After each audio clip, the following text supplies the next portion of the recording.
Bismillahirrahmanirrahim. Assalamualaikum warahmatullahi wabarakatuh. Alhamdulillah wassalatu wassalamu ala Rasulillah wa ala alihi wa sahbihi wa man walah. Allahumma salli wa sallim wa barik ala sayyidina wa maulana Muhammadin nur al-mudhhibi lin-nisyani bi nurihi wa ala alihi fi kulli lamhatin wa nafasin adada ma wasi'ahu ilmullah.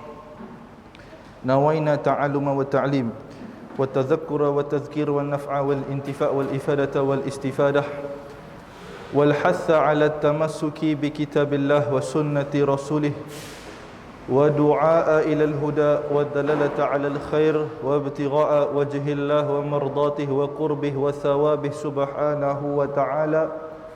Allahumma faqihna fid din wa 'allimna ta'wil. Alhamdulillah, syukur kehadrat Allah Subhanahu wa taala, kita masih diberikan peluang dan panjang umur untuk bersama-sama dalam majlis ilmu yang mulia, di mana dalam majlis hari itu kita membaca hadis-hadis Nabi sallallahu alaihi wasallam yang mana Nabi sebut, man shalla alayya salatan sallallahu alaihi biha asyarah. Barang siapa yang berselawat kepadaku, ke atasku, maka Allah akan selawat ke atasnya 10 kali. Satu selawat saja tuan-tuan memberikan kepada kita 10 selawat daripada Allah Subhanahu wa taala. Selawat daripada Allah Subhanahu wa taala bermakna istighfar, yang bermaksud istighfar, dan rufi'at lahu darajat, maka akan diangkat derajat bagi orang-orang yang beristighfar. Jadi ketika mana kita membaca hadis tuan-tuan yang dirahmati oleh Allah Subhanahu wa taala, ketika nama Nabi disebut, maka hendaklah kita berselawat ke atas Nabi sallallahu alaihi wasallam dengan siratnya sallallahu alaihi wasallam. Jadi kita terus masuk dalam pembacaan kitab pada hadis yang ke-11 pada muka surat 103 tuan-tuan. 103. Bismillahirrahmanirrahim. Qala musannifu rahimahullahu taala wa nafa'na bi ulumihi fid dharain amin. An Ma'qal Ibn Yasarin radhiyallahu ta'ala anhu qala Rasulullah sallallahu alaihi wasallam, la tadhhabul ayyamu wal layaliyu hatta yakhlaqal Qur'anu fi suduri aqwamin min hadhihi al ummah kama takhlaqul thiyabu wa yakunu ma siwahu a'jabu lahum wa yakunu amruhum kulluhu tam'an la yukhalituhu khawfun. In qassara an haqqillahi ta'ala mannathu nafsuhu al-amani wa in tajawaza ila ma nahallahu ta'ala anhu qala arju an yatajawaza Allahu anni yalbasuna julud ad-dha'ni ala qulubi adh-dhi'ab afdaluhum fi anfusihim al-mudahinu alladhi la ya'muru wa la yanha. Rawahu Abu Nu'aim fil Hilyah. Maksudnya daripada Sayyidina Ma'qal bin Yasar radhiyallahu ta'ala anhu berkata bahawasanya Rasulullah sallallahu alaihi wasallam bersabda, hari dan malam tidak akan berakhir sehinggalah Al-Quran menjadi pudar di dalam dada-dada kelompok daripada kalangan umat ini, seperti mana pudarnya pakaian-pakaian. Mereka lebih mengkagumi selain daripada Al-Quran. Semua urusan mereka dilandasi dengan sifat tamak tanpa ada rasa takut. Sekiranya mereka telah mengabaikan hak Allah Subhanahu wa taala, mereka akan mengimpikan bagi diri mereka dengan pelbagai angan-angan kosong. Apabila mereka telah melakukan apa yang dilarang oleh Allah Subhanahu wa taala, mereka akan mengatakan, saya berharap agar Allah mengampunkan dosa saya. Mereka menyarum kulit biri-biri pada hati serigala. Orang yang paling baik dalam diri mereka adalah al-mudahin, iaitu orang yang tidak menyuruh dan mencegah. Diriwayatkan oleh Abu Nu'aim dalam kitab Al-Hilyatul Awliya. Maka dalam hadis tadi kita boleh bacakan daripada awal, la tadhhabul ayyam wal layali, tidak akan hilanglah, berakhirlah hari dan malam sehinggalah yakhlaqa al-Qur'anu fi suduri aqwamin. Maksudnya adalah Quran, tuan-tuan yang dirahmati Allah, akan pudar daripada hati umat Islam, min hadhil ummah, daripada umat Nabi Muhammad sallallahu alaihi wasallam. Oleh kerana Quran pada akhir zaman kelaknya dah mula menghilang daripada dada-dada umat Islam. Seperti mana dalam hadis yang pertama kita bacakan, la yabqa minal Qur'ani illa rasmuh. Tidak akan kekal Al-Quran itu melainkan hanya tulisan sahaja. Bukti-bukti semuanya sudah ada. Kita boleh lihat di rumah. Berapa banyak Quran kita berhabuk, tuan-tuan. Berapa banyak Quran yang kita beli, macam-macam. Al-Furqan, Al-Qurqun, Al-Karqad, semua jenama Quran dibelinya. Temu je iklan di Facebook, beli. Tapi bacanya tidak, tuan-tuan. Maka itulah yang dimaksudkan, la yabqa minal Quran illa rasmuh. Tulisan sahaja kekal. Dan bila mananya si dibaca, maka terjadilah yang disebut oleh Nabi itu, iaitu yakhlaqa hatta yakhlaqal Qur'anu fi suduri aqwamin. Pada satu kelompok yang hatinya dah mula hilang daripada takjub dengan Al-Quranul Karim, mengagungkan Al-Quranul Karim. Dan kemudian Nabi sebut apa? Kama takhlaqu thiyab, seperti pudarnya pakaian. Sifat pakaian untuk mudah pudar, tuan-tuan. Hari-hari dipakai, hari-hari dibasuh, makanya akan pudar. Demikianlah dengan hati dada-dada para pemuda di akhir zaman. Jadi oleh kerana pentingnya, tuan-tuan, untuk kita suntikkan dalam dada anak-anak muda. Contoh ada anak-anak muda, alhamdulillah, syukur, alhamdulillah, suntikkan dalam dada kita mencintai Al-Quran. Jadi jikalau kita mampu nak hafal Quran, tuan-tuan, kita cintailah Al-Quran. Belajar. Dalam riwayat lain ada menyebutkan hatta la yajiduna al-halawah. Ni asyik si jumpa dah ketikanya baca Quran, ni ada si jumpa dah rasa halawah. Halawah tu maksudnya kemanisan. Kemanisan iman yang nasi rasa. Walal ladzat, dan juga kelazatan dalam baca Al-Quran dan nasi rasai dah. Oleh kerana apa? Oleh kerana yang pertamanya tidak pandai bahasa Arab. Semua orang pandai bahasa Arab, jadi si faham. Jadi para ulama berkumpul, maka kita menterjemahkan Al-Quran supaya orang ajam seperti kita tu boleh faham Al-Quran. Diterjemahkan dalam bahasa apa-apa, tuan-tuan? Bahasa Afrika, bahasa Jepun, Korea, bahasa Malaysia, bahasa Iban pun on the way. Cuma bahasa Melanau je belum ada lagi. Bahasa Ba'i lah belum ada. Jadi boleh mengumpulkan sehingga menjadikan terjemahan yang boleh mendekatkan hati masyarakat untuk baca Al-Quran. Jadi yang pertama tadi adalah masalah si pandai bahasa Arab, maka hilang lazatnya. Dan diselesaikan masalahnya dengan menterjemah Al-Quran. Dan yang keduanya adalah kerana apa? Kerana hatinya tiada keinginan untuk membaca Al-Quran. Saya ditanya, Ustaz, kalau saya baca Quran tu macam saya baca buku, bolehkah? Macam baca buku, kita buka buku, bolehkah?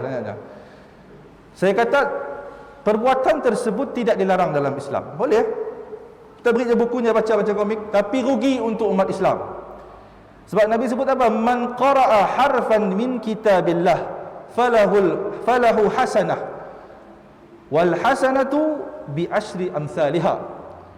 Barang siapa yang membaca satu huruf daripada Quran, makanya dapat kebaikan, dapat pahala. Pahala yang dihitung macam ni, satu huruf bersamaan dengan 10 pahala. Jadi Nabi saya sebut, kita orang baca bahasa Melayu dapat pahala, saya dah. Tapi pahala membaca Quran yang mungkin ada, cuma di sisi Allah saya tahulah. Ganjaran tersebut kita tidak ketahui. Tetapi yang dijamin oleh Nabi SAW adalah pahala membaca Al-Quran di dalam bahasa Arab. Jadi rugilah. Oleh kerananya malas nak belajar Al-Quran, tuan-tuan, dia baca yang Melayu. Segala puji bagi Allah, Tuhan sekalian alam, macam-macamnya. Rugilah. Sedangkan dia boleh belajar benda ya, dan kemudian dia bacalah terjemahan. Dan cara-cara untuk mendapatkan halawatul iman dan juga mendapatkan kelazatan dalam baca Al-Quran, tuan-tuan, kita kena updatekan. Kata orang maqam taraqi, iaitu mengupdatekan diri kita. Sentiasa update, telefon je update. Tapi diri kita si pernah nak update, tuan-tuan. Keluar ajak OS baru, update. Pengguna iPhone lah. Kena ada keluar ajak yang baru, update. Tapi diri kita si pernah nak update. OS barulah. Oh, barulah. Ada firmware baru tu, update. Tapi kita tuan-tuan si pernah nak update diri kita tu untuk memantapkan lagi ilmu kita. Macam sekarang tu saya lihat, alhamdulillah, salah satu usaha daripada Masjid Darussalam yang mula kelas Al-Quran, masya-Allah ramai yang hantar. Ramai yang datang mengajar dan yang belajar. Besar pahala tuan-tuan bila mana kita meningkatkan meningkatkan sukanya pelajar-pelajar tu dengan Al-Quran. Contohnya orang yang promote, contoh anak tuan pengurusinya promote di FB. Siapa nak belajar Quran boleh datang situ, percuma, saya ada yuran. Datang aja. Kita ada tuan yang belakang tu tolong ajar, masya-Allah. Nabi sebut apa? Man dalla ala khairin falahu ajru kafa'ilihi. Barang siapa yang menunjukkan ataupun mengajarkan perkara yang baik, makanya akan dapat pahala seperti orang yang maulah. Ya tuan-tuan, besar pahala. Kita share je pun. Anak-anak contoh 20 orang yang datang. 20 orang yang datang belajar Iqra. Iqra adalah salah satu daripada huruf hijaiyah.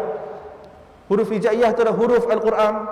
Maka dikira termasuk di dalam orang yang Nabi sebut sebagai membaca huruf daripada kitab Allah mendapat pahala. Satu huruf satu pahala. La aqulu alif lam mim harfan, kata Nabi. Tidak aku cakap bahwasanya alif lam mim itu satu huruf, walakin alifun harfun, lamun harfun, wal mimun harfun. Alif satu huruf, lam satu huruf, mim satu huruf. 30 pahala. Baca alif lam mim je. Jadi sebabnya lah pentingnya untuk kita tadi mengajak orang tu. Sejak kanak-kanak anak-anak kita tu kita tingkatkan, berikan suntikan padanya untuk mencintai Al-Quran. Mencintai Al-Quran supaya apa? Supaya si jadi macam yang disebut Nabi tu. Kita belajar hadis tu tuan-tuan, tujuannya adalah untuk mengelakkan jadi seperti orang yang Nabi sebut tu. Bila Nabi sebut di akhir zaman kelak ada orang yang sekelompok tu dalam dadanya, saya dah rasa takjub dah dengan Quran. Nabi sebut wa yakunu ma siwahu ajabu lahum. Selain daripada Quran semua hebat. Buku majalah tu hebat, buku saintis tu hebat. Qurannya si nangga kehebatan Al-Quran. Saya alhamdulillah Allah kurniakan saya peluang untuk mengajarkan tafsir. Saya tafsir surah Al-Baqarah ya tuan-tuan. Macam-macam rahsia yang bukan pelajar dapat tapi saya dapat juga. Kerana apa? Kerana dalam satu surah bukan satu surah, satu muka surat betapa banyak hadis, asbabun nuzul dan kisah wal hikmah di dalam satu muka surat. Maka yang kita perlu tambahkan. Contohnya macam kita semua tuan-tuan rasa kita dah belajar ngaji, alhamdulillah tajwid dah okey dah. Baca Al-Quran dah lancar. Tinggal nak faham. Okey, nak belajar bahasa Arab si mampu, susah. Kena hadap nahu, kena ada hadap sorof, kena hadap balaghah, kena hadap badi' ma'ani bayan apa semua. Maka bila mana kena hadap semua ilmu-ilmu tu, makanya kata saya tak si mampu lah ustaz. Saya dah tua dah saya tu. Maka mun si mampu hadiri kelas tafsir. Hadirilah kelas-kelas tafsir. Tadabbur Quran. Kita cuba mempelajari Al-Quranul Karim. Kerana apa? Kerana pentingnya untuk kita mempelajari Al-Quran tu seperti mana kata Sayyidina Ali. Wa wazib ala tilawatil Quran katanya. Rajin-rajinlah dalam baca Quran.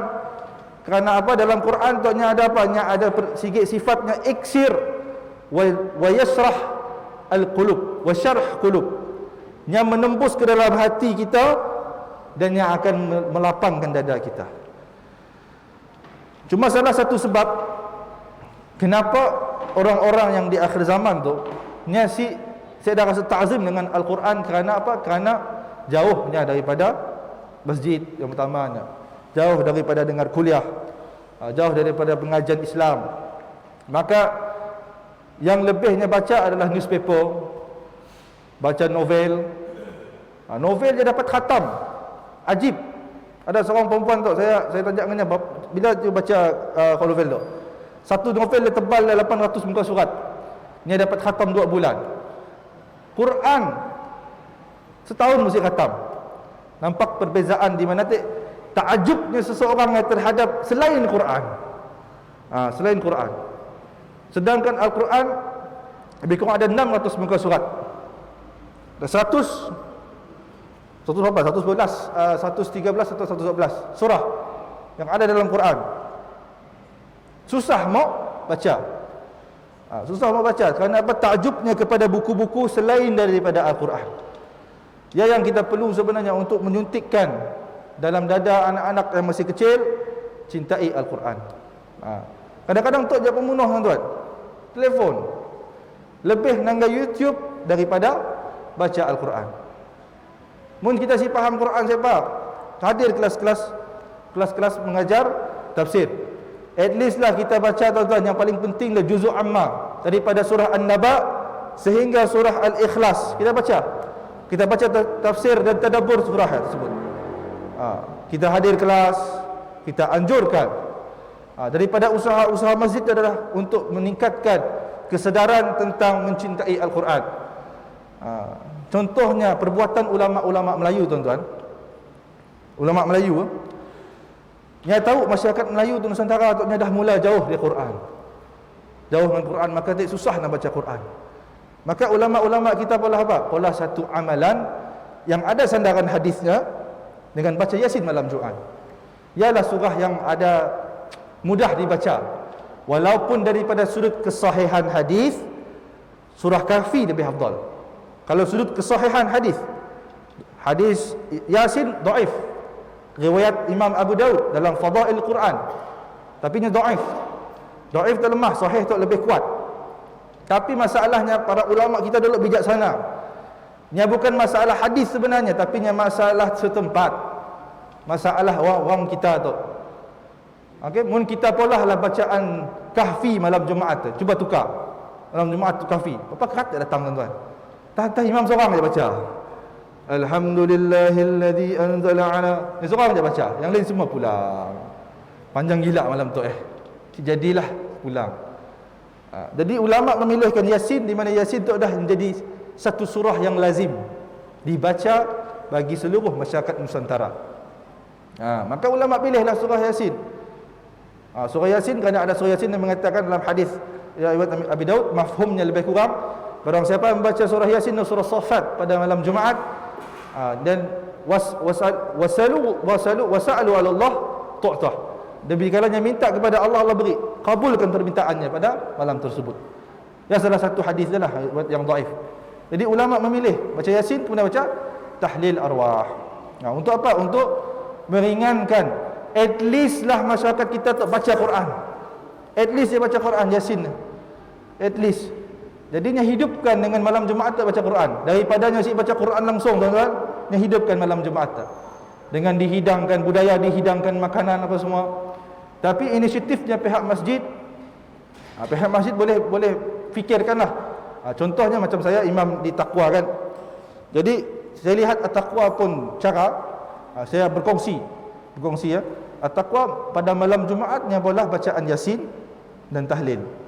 Pada siang subuh Jumaat bawa Kahfi. Kahfi 1 hingga 110 habis. Bukan baca 10 ayat je, 1 hingga 110. Saya pertama kali jadi imam pun fikir baca 10 ayat je. Tapi ayat ke 10 ya, sambung lagi lah. Bila sambung, lihat masyarakat yang ada ya, tinggal pelajar, tok imam je. Menenangkan Kahfi tu berat bagi masyarakat. Sebab ialah ulama memilih bacaan Yasin untuk digunakan di masyarakat awam. Kalau tuan-tuan belajar di pondok ataupun di jamiah ataupun di rubat ataupun di zawiyah apa-apa semua, memang setidaknya akan mengamalkan Kahfi daripada Yasin. Memang common Kahfi. Di tempat saya belajar pun Kahfi. Mesti baca Yasin, baca Kahfi. Tapi ulama memilih masjid tu kerana apa? Kerana al-adatul muhakkamah, adat setempat menjadi hukum dan lihat keadaan masyarakat. Mun masyarakat semua okey, bolah Kahfi semua semangat. Dengan syarat sikit je, nyamuk kambing malamnya. Pokoknya semangat. Kambing, nyamuk ada kambing malamnya. Nasi Arab ke adanya? Nasi Arab ada. Confirm kami. Tapi mau tahu time baca Kahfi lah tidur. Tidurlah. Bila habis ya sadaqallahul azim, baru je sedar. Bismillah dahnya. Wah, asyik sabar dah makan. Ya selalunya masyarakat. Ya standardnya. Bila Yasin tu pun selalunya bismillah. Time tahlil di rumah orang baca Yasin nak. Yang kuat tidur dalam majlis ialah paling kuat makan.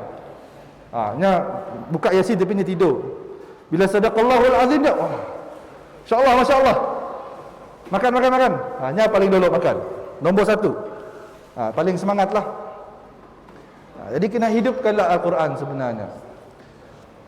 Oleh kerana Al-Quran disebutkan oleh para ulama-nya adalah perkara yang boleh menghilangkan rasa gundana di dalam hati. Kalau para sahabat dulu tuan-tuan, bila baca Quran tu feel zauq terasa, sampaikan Sayyidina Umar radhiyallahu taala anhu nya dikatakan suka baca surah Yusuf. Apabila solat bila solat di solat Isyak dan solat subuhnya baca surah Yusuf, maka para sahabat yang lain akan dengar Nabi Sayyidina Umar menangis membaca Al-Quran kerana faham setiap makna-makna yang ada di dalam Al-Quran. Berbeza dengan kita tuan-tuan, baca pun faham pun tidak, kata orang.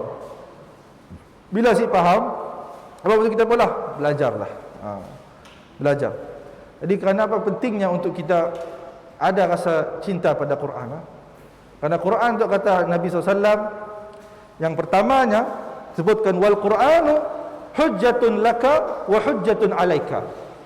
Quran tu boleh jadi hujah untuk kita. Maksudnya dia akan bantu kita. Jadi syafi'an. Iqra'ul Quran fa innahu yaumal qiyamah ya'ti yaumal qiyamah syafi'an li ashabih. Al-Quran tu mun kita bacanya nya akan jadi pemberi syafaat. Dia ada hujah kepada kita. Tapi apabila kita baca Quran tuan-tuan, nya akan jadi hujah ke atas kita.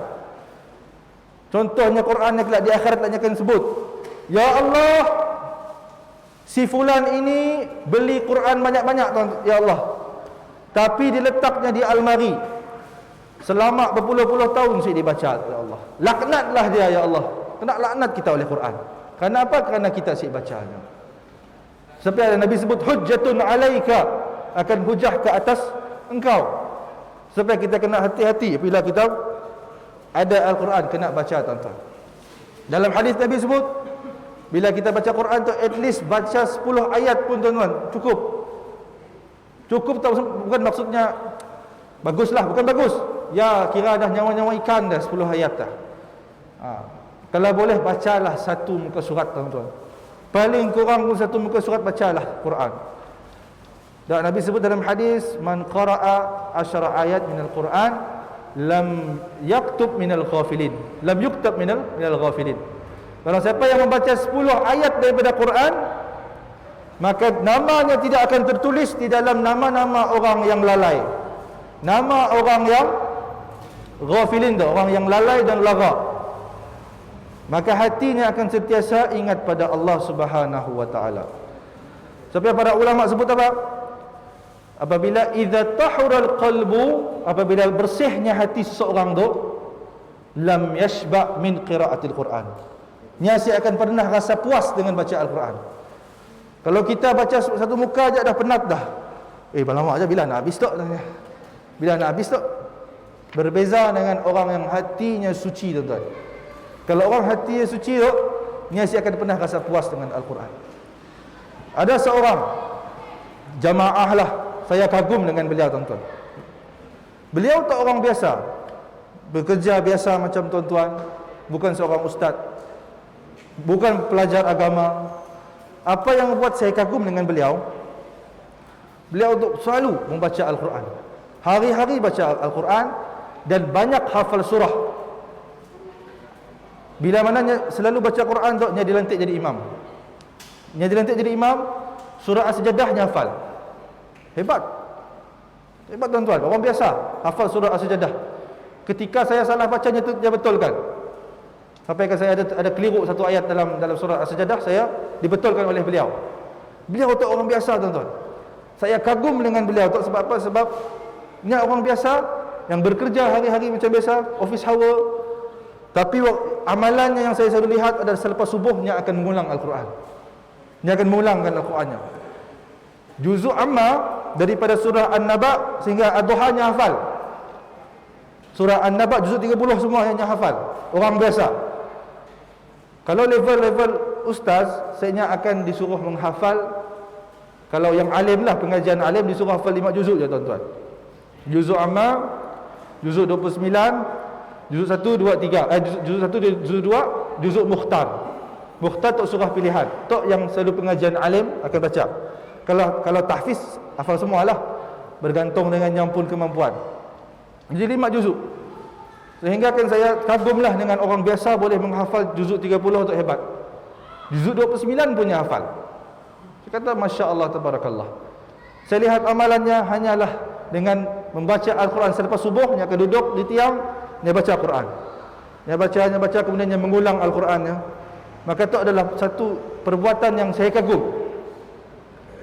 Nabi sebut dalam satu hadis, la hasada illa fisnatain. Jangan kalian berdengki-dengkian ataupun berhasad. Hasad tu hukumnya haram. Cik boleh hasad dengki dengan orang.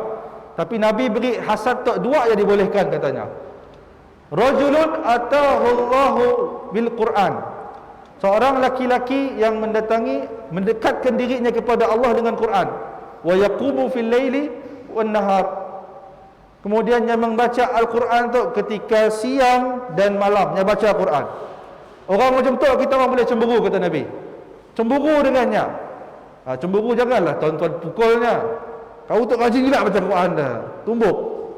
Ataupun disihirnya. Biarnya sakit, bukan macam ni caranya. Bila mana disuruh dengki adalah dengki, kita melawan diri kita dimpun. Kita mencabar diri kita untuk apa? Untuk berlawan. Tasabaqa. Sama-sama berlomba dengannya. Okey, ni ada hafal juzuk amma, maka aku kena hafal juzuk 29. Tambah lawan dengannya. Jangan perlulah pada dengannya, kita duduk ke diri je.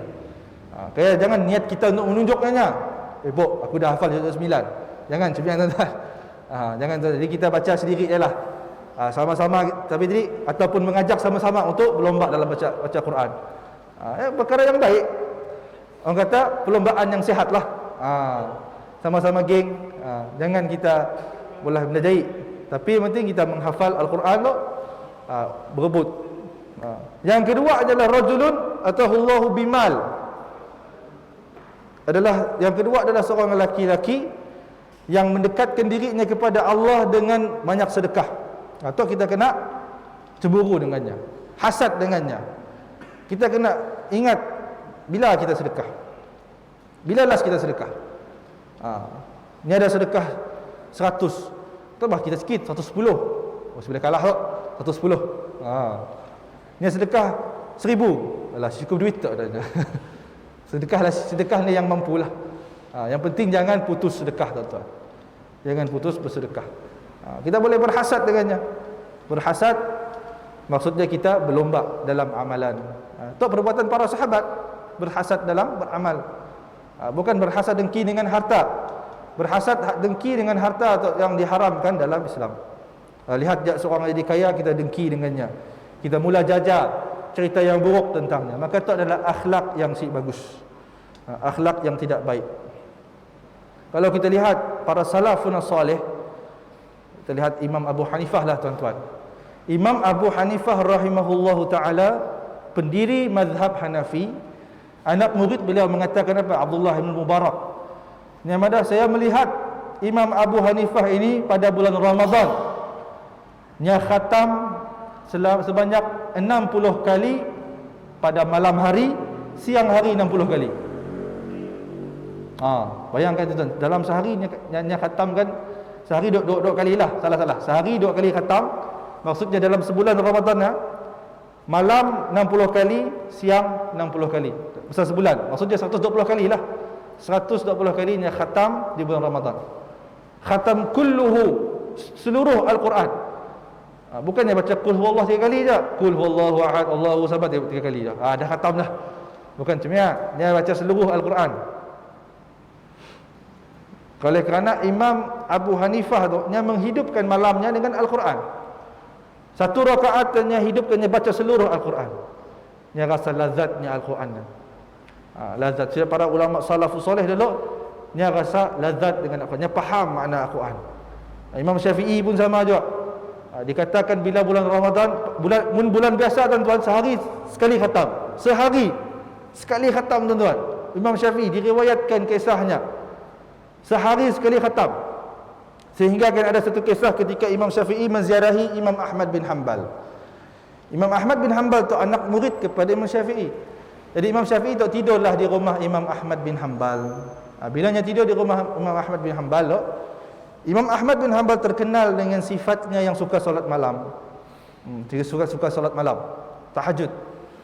Maka ketika anak kepada Imam Ahmad bin Hanbal pun bangun. Bilanya bangun, dia perasan Imam Syafi'i si keluar ambil wuduk. Imam Syafi'i tu ulama besar, kenanya si solat malam. Pada zaman Sidaq Imam Syafi'i barang siapa si solat malam, satu kemaluan yang besar tuan-tuan. Satu aib. Malu bagi dirinya. Jadinya pun mula fikir, Imam Syafi'i tu ulama besar, kenanya si solat malam ni si tahajud. Maka bila selesai solat, tiba-tiba Imam Syafi'i keluar. Imam Syafi'i terdengar sebenarnya perbicaraan anak dengan bapaknya. Dia keluar kepada Imam Syafi'i, sesungguhnya aku tidak tidur daripada malam tadi. Aku mengulang Al-Quran. Habis Al-Quran dia aku ulangkan. Dan aku telah mendapati dalam Al-Quran tu dalam 10 hukum, lebih kurang macam mana 10 hukum daripada Quran terkeluar daripada bacaannya satu malam. Keluar hukum tuan-tuan, yang istinbatul ahkam daripada Quran. Dia para imam satu malamnya mengulang Quran, habis sikit Quran dibacanya. Sebab apa? Sebabnya mau keluarkan hukum. Kalau kita bukan keluar hukum, dengkur tuan-tuan. Allah, tidur dengkur. Bukan Quran. Saya pun kadang mengulang Quran waktu malam, tertidur tuan-tuan. Silarat nak pula kata Imam Syafi'i. Perbezaannya apa? Perbezaannya adalah keimanan. Berapa jam? Silamat lagi. Baru atas syarah tu. Astaghfirullahalazim. Kemudian wa yakunu amruhum kulluhu tam'an la yukhalituhu khaufun. Dan kemudiannya mereka lebih mengakui semua urusan mereka dilandasi dengan sifat tamak dan tanpa ada la yukhalituhu khauf, tidak bercampur dengan rasa takut tuan-tuan. Maksudnya bila saya polah berdaya, saya dah rasa takut dengan azab Allah Subhanahu wa taala. Saya dah rasa takut dengan azab Allah. Kerana apa? Kerana dalam hatinya saya ada Quran. Bila hati kita saya ada Quran tuan-tuan, kita akan rasa kelazatan iman. Kita akan rasa benda-benda tu, maka kita akan takut dengan azab Allah Subhanahu wa taala. Maksiat akan berleluasa seperti mana hadis yang kita bacakan sebelum tu. Dan mereka akan terpaksa memilih di antara perkara yang al-ajzu, perkara yang kolot, ataupun perkara yang fujur, perkara yang buruk. In qassara an haqqillahi ta'ala mannathu nafsuhu al-amani. Dan bila mana mereka mengabaikan hak Allah Subhanahu wa taala, maka mereka mengharapkan pada apa? Mengharapkan pada Allah Subhanahu wa taala. Dalam satu hadis tuan-tuan ada Nabi sebutkan, al-kayyisu man dana nafsahu wa amila lima ba'dal maut. Nabi sebut orang yang bijak adalah orang yang sentiasa menghitung dirinya. Maksudnya muhasabah diri. Duduk kenang yang pun dosa. Duduk kenang apa kelemahannya. Kemudian Nabi sebut apa? Wa amila, dan kemudiannya beramal lima ba'da maut. Nya beramal dengan amalan-amalan untuk menjadi bekalan pada setelahnya mati. Atau orang yang bijak, nya sediakan amal, nya bersedekah, nya berselawat, kemudiannya solat dan sebagainya. Nya menyediakan amal, yang tahu bahawasanya akan mati. Semua perkara dunia tu yang kita beli kereta, beli rumah, beli handphone, beli iPad, beli MacBook, beli apa-apa semua yang ibarat satu permainan sahaja.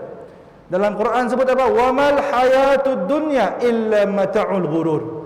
Tidaklah kehidupan dunia tu melainkan hanyalah barang benda yang menipu daya. Seperti kita main monopoli tuan-tuan. Kita main monopoli, beli rumah, beli restoran, beli hotel. Habis permainan tutup. hanyalah pinjaman semata-mata. Kita pun sudah tutup je game, habis dah. Cemialah kehidupan dunia, kata para ulama. Cik lama, hanyalah pinjaman semata-mata. Sebablah kita perlu menyediakan amal untuk bank akhirat kita. Jangan isi bank di bank aja, di bank dunia, isi duit, tapi dia lupa bank di akhirat dia macam ni. Ya adalah orang yang bijak, kata Nabi, adalah orang yang menyediakan amal untuk selepas mati. Dan orang yang bodoh, kata Rasulullah, wal ahmaqu, orang yang bodoh, kata Rasulullah, manittaba'a hawahu, orang yang sentiasa mengikut hawa nafsunya, sentiasa ikut dengan hawa nafsunya di dunia. Nafsu tabi'ahnya lawan perintah Tuhan. Si bos sembahyang, si sembahyang. Kawan ajak main bol, seorang kawan lagi ajak solat, main bol lah, ikut hawa nafsu. Maka orang yang ikut hawa nafsu tu, kemudian kata Nabi, wa tamanna 'ala Allah, dan yang berharap kepada Allah untuk memberikannya masuk syurga, maka taklah disebutkan orang bodoh, kata Rasulullah. Seperti yang disebutkan dalam hadis, in qassara an haqqillah, bila mananya tadi mengabaikan hak Allah, merendah-rendahkan hak Allah, mengurangkan hak Allah, mannat nafsuhul amani, yang berharap pada Allah, semoga aku masuk surga. Si akan masuk surga untuk bagi orang yang tidak beramal. Wa in lam ta'mal la ajralah, orang yang si beramalnya si akan dapat pahala. Bila si dapat pahalanya, si akan masuk surga. Jadi kita perlu beramal, beramal dengan amalan-amalan soleh. Sebab apa? Sebab wa ammal ladzina amanu wa amilus solihat falahum jannatul ma'wa nuzulan bima kanu ya'malun. Untuk orang-orang yang beriman dan beramal soleh, maka Allah sediakan kepadanya satu tempat di syurga, ma'wa nuzulan. Dengan apa? Bima kanu ya'malun, dengan apa yang dia amalkan. Dan dalam surah Kahfi sebut apa? Innal ladzina amanu wa amilus solihat kanat lahum jannatul firdausi nuzulan khalidina fiha la yabghuna anha hiwala. Bila orang-orang sesungguhnya orang-orang yang beriman, orang yang beriman dan orang yang beramal soleh, Allah sediakan surga baginya. Dan bila dia dah masuk surga, ya, la yabghuna anha hiwala, nya dia akan minta tukar ganti lagi. Seronoknya syurga tu, tenang, Masya Allah, taklah ketenangan yang dicari. Dia akan minta ganti lagi. La yabghuna anha hiwala, nya dia akan minta ganti lagi dah. Kerana kekal di syurga, ya, adalah satu kenikmatan yang dikejar oleh orang mukmin. Nah, berbunyi sudah jam. Okey. Wa in tajawaza ila ma nahallahu ta'ala anhu qala, dan apabila tajawaza, jadi ketika mananya telah melakukan, melanggar apa yang dilarang oleh Allah Subhanahu wa taala, maka dia berkata, arju an yatajawazallahu anni, dan aku berharap, katanya, aku berharap agar Allah akan mengampunkan dosa saya. Mereka itulah yang menyarong kulit biri-biri, kata Nabi. Yani yalbasuna julud ad-da'ni ala qulubi dhi'ab, nyamake pakaian biri-biri dan tepi hatinya serigala. Untuk orang yang buas di akhir zaman, munafiq, kathirul minal munafiq. Nabi sebut orang yang paling baik di kalangan mereka adalah al-mudahin alladzi la ya'muru wa la yanha. Jadi orang al-mudahin itu adalah orang ahli agama ataupun orang Islam yang si endah dengan perkara yang lara ataupun perkara yang batil, tapi kerjanya apa? Kerjanya si duli apa-apa. Bila nampak maksiat, nyamulah si nampak. Taklah golongan al-mudahin. Mereka tak, kalau dibandingkan dengan orang yang sebelum tadi yang kita sebut, orang yang hatinya pudar daripada Al-Quran, pudar cinta dengan Al-Quran, maka dah dibandingkan dengan al-mudahin. Al-mudahin tak lagi baguslah, nya beramal, tapi nya ada sifat amar ma'ruf nahi mungkar, nya si berdakwah, nya si mencegah kemungkaran. Sebab ialah kita perlu untuk mengelak jadi orang yang mudahin tu. Kalau kita mampu untuk berdakwah dan mulah amar ma'ruf nahi mungkar, kita boleh, tuan-tuan. Kerana apa? Kerana bila mana kita biarkan perkara tersebut, makanya akan berleluasa. Al-mudahin tu orang yang si mengabaikanlah. Contoh tadi kita bicarakan tentang untuk menghidupkan suasana Al-Quran, tuan-tuan, yang kerja kita lah. kita kena menghidupkan suasana Al-Quran di masjid. Pola khatam Quran, biar anak-anak belajar Al-Quran. Tambahkan guru-guru mengajar Al-Quran. Supaya apa? Supaya hidup, supaya mereka minat untuk memahami Al-Quran. Dan ibu bapa pun kena ada minat dengan Quran tu, kena ada sehingga akannya boleh menceritakan. Oleh kerana para salafun soleh dulu, bila mana tidak ajar anak dengan Al-Quran, akan diajarkan kisah-kisah terus. Kisah-kisah di sebalik Al-Quran yang diceritakan. Oh, dalam surah tu Ustaz ajar macam tu, diajarkan kepada anak. Maka tugas kita tuan-tuan, tugas kita adalah untuk meningkatkan, menambahkan rasa cinta kepada Al-Quran kepada anak kita dulu, kepada ahli keluarga, kepada ahli kerabat kita, kemudian jemaah muslimin yang lainnya. Muslimin dan muslimah disuruhkan untuk mencintai Al-Quran. Supaya apa? Supaya kita berpegang teguh dengan Al-Quran tersebut, supaya hati kita cinta dengan Al-Quran. Sebab akhir zaman tu, bila mana hati orang yang dah pudar dengan Quran, saya dah rasa ta'zim dengan Al-Quran, saya dah rasanya lagi untuk mengagungkan kitab Allah Subhanahu wa taala. Sampailah perlunya kita tingkatkan dalam hati kita tuan-tuan rasa cinta terhadap Al-Quran. Walaupun kita si mampu untuk menghafal contohnya, maka kita cukuplah kita membacanya dan memahami di dalam makna-makna Al-Quran yang dituntutkan oleh para ulama. Seperti mana dalam contohnya khusyuk tuan-tuan. Kadang-kadang bila kita baca Quran tu, ada waktu dan ada harinya Allah Subhanahu wa taala kurniakan khusyuk kepada kita. Tiba-tiba rasa khusyuk pada satu hari baca Quran, menangis. Bila kita menangis baca satu ayat dah, ulama sarankan untuknya yan bari an yatakarrar, hendaklah mengulang ayat tersebut berulang-ulang kali supaya hatinya menjadi lembut, supaya hatinya penuh dengan keimanan. Bukan selalu Allah beri lah. Oleh kerana bila nak dapat khusyuk tu, bila mana seseorang yang sentiasa menjaga adab dan sunnah dalam ibadah. Sunnah dan adab dalam ibadahnya, insya-Allah dia akan dapat merasai kekhusyukan tersebut dan akan dapat merasa halawatul iman. Jadi mudah-mudahan tuan-tuan kita faham dengan apa yang hadis tersebut, di mana akhir zaman kelak ada kelompok-kelompok yang akan pudar dalam hatinya dengan minat dengan Quran. Maka tugas kita adalah untuk jangan jadi al-mudahin, orang yang tidak mengendahkan perkara tersebut. Yakni kita perlu tambahkan rasa minat di dalam hati-hati mereka ini, insya-Allah. Untuk syarahan ulama yang tuan-tuan boleh baca sendirilah. Saya rasa masa dah cukuplah. Jadi segala salah silap, terkasar bahasa dan sebagainya tuan-tuan yang dirahmati Allah, saya mohon maaf. Segala yang baik datang daripada Allah Subhanahu wa taala dan yang kurang datang daripada diri saya sendiri. Insya-Allah kita sambung pada bacaan hadis yang ke-12, insya-Allah. Kita sambung pada minggu hadapan. Semoga kita diberikan panjang umur dan sihat afiat, sihat dan wal afiat semuanya, insya-Allah. Wabillahi taufiq wal hidayah. Wassalamualaikum warahmatullahi wabarakatuh.